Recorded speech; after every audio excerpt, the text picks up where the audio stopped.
Let's do some programming in P5. First things first, let's talk about how it all works. P5 lets you write JavaScript programs embedded in an HTML page that browsers can display. It lets you write code on the client side.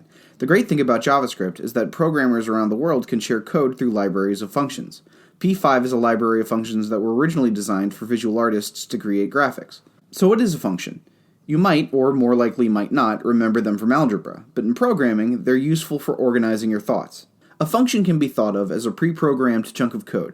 You can think of them as a way to give your code context using parameters.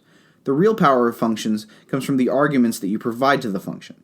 Let's define the essential function needed for you to create a P5 program. We'll start with the setup function. The setup function is, unsurprisingly, good for setting stuff up. It's a good place for you to store all the information that only needs to be called once at the start of your program. To define the setup function, you list the steps that need to be taken using the functions that are already defined. For example, let's establish the size of our canvas with createCanvas 450/400. This ensures that our workspace will be 450 pixels wide and 400 pixels tall.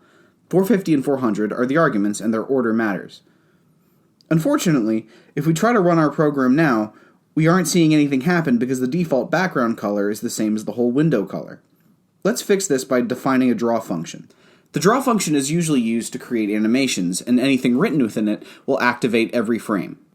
We'll define the color of our background here. We'll set its value to 220, which will give us a nice standard gray.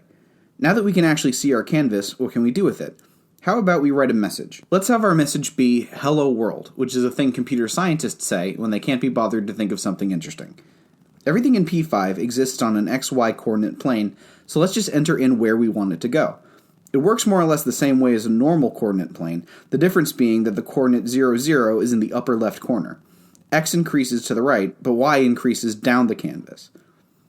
And just like that, you have your first P5 program. You can only move upward from here.